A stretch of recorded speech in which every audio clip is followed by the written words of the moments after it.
A journalist named Maya Clarke investigates a corrupt police officer who once laughed at a desperate 911 call, uncovering that he and the department had been protecting a violent predator tied to multiple cold cases. As she digs deeper, she becomes the target of a shadowy brotherhood within the force, receiving threats, surviving a break-in, and discovering chilling evidence that victims are still being taken. In her most dangerous pursuit yet, Maya nearly rescues the missing women but is ambushed as they're driven away, leaving her trapped in a deadly conspiracy that goes far deeper than one officer's corruption. Please comment where you are watching us from and don't forget to click subscribe and turn on notifications. It started with a desperate cry for help. A woman's trembling voice filled the 911 line late one night, her words fractured, her fear unmistakable. But on the other end, the officer didn't rush to send help. He laughed. And that single, careless decision would set into motion a chain of events that not only shattered lives, but would ultimately strip him of the badge he thought made him untouchable. The town of Westbrook was small, the kind of place where crime was rare and neighbors still waved to one another from their porches. But underneath the surface, trust in the police force had been quietly eroding. For months, whispers circulated that certain officers treated calls as jokes, that victims weren't being taken seriously. Still, few believed it could ever cost someone their life, until one chilling autumn evening. At exactly 11:47 p.m., the dispatcher's line lit up. On the recording, later obtained by investigators, a woman's voice is shaking, barely audible. She tells the officer, "He's here, please, please, you have to send someone." Instead of urgency, the response is a mocking chuckle. The officer repeats her words back in a mocking tone, as if it were entertainment, not a plea for survival. By the time another officer was dispatched nearly 26 minutes later, the scene they found was nothing short of devastating.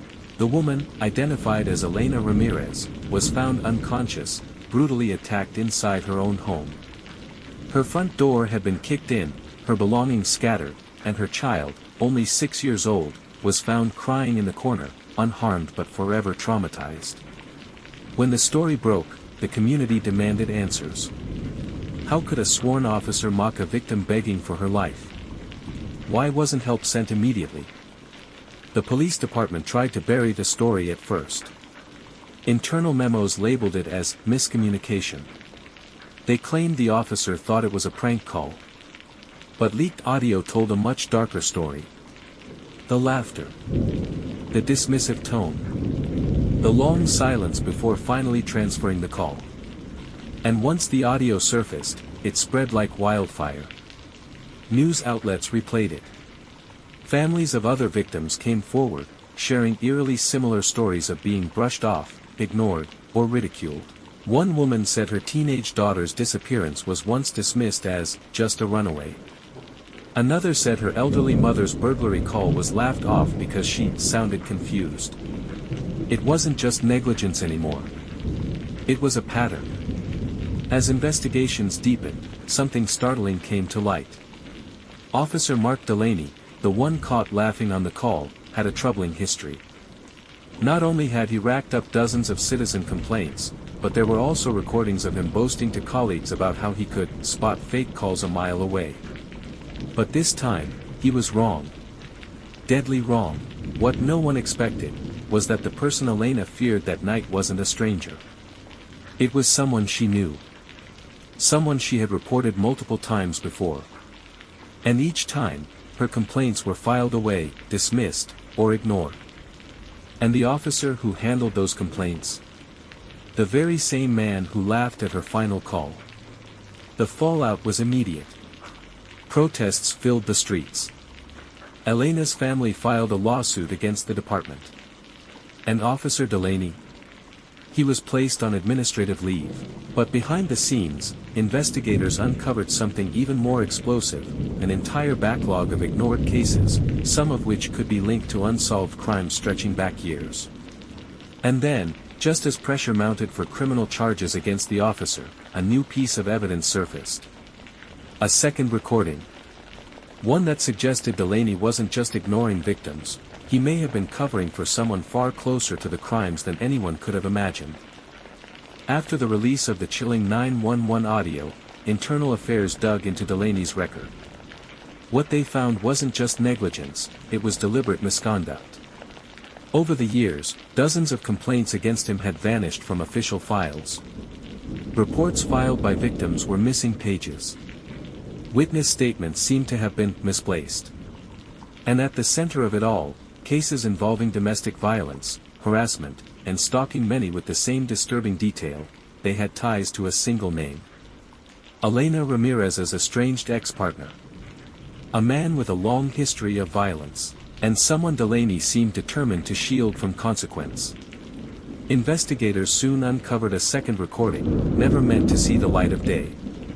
It wasn't Elena's call. It was from a different victim, nearly a year earlier. She begged for help, claiming she was being followed, her voice cracking with terror. And again, Delaney dismissed it as a prank. But this time, the voice of the alleged stalker was caught in the background. A man shouting threats, the same man tied to Elena's case. Even more chilling. Records showed Delaney and this man had known each other since childhood. They weren't just acquaintances. They were friends. Suddenly, the question shifted from negligence to complicity. Was Delaney laughing, because he knew the caller wasn't lying? Because he was protecting someone? As word spread, the city turned on its own police force. Marches turned into riots. Citizens demanded every case Delaney touched be reopened. Other officers came forward, anonymously at first, admitting there was an unspoken culture of looking the other way. Some hinted Delaney wasn't acting alone. That higher-ups knew, and kept it quiet. Whispers of a cover-up echoed through the town. And just when pressure reached its peak, Elena, still recovering from her attack, made a heartbreaking public statement. She revealed she had reported her ex-partner to police 7 times before the night of the call. 7 pleas for protection. All ignored. With mounting evidence, prosecutors finally prepared charges against Delaney. It seemed like justice was closing in. But then something unexpected happened. The ex-partner vanished.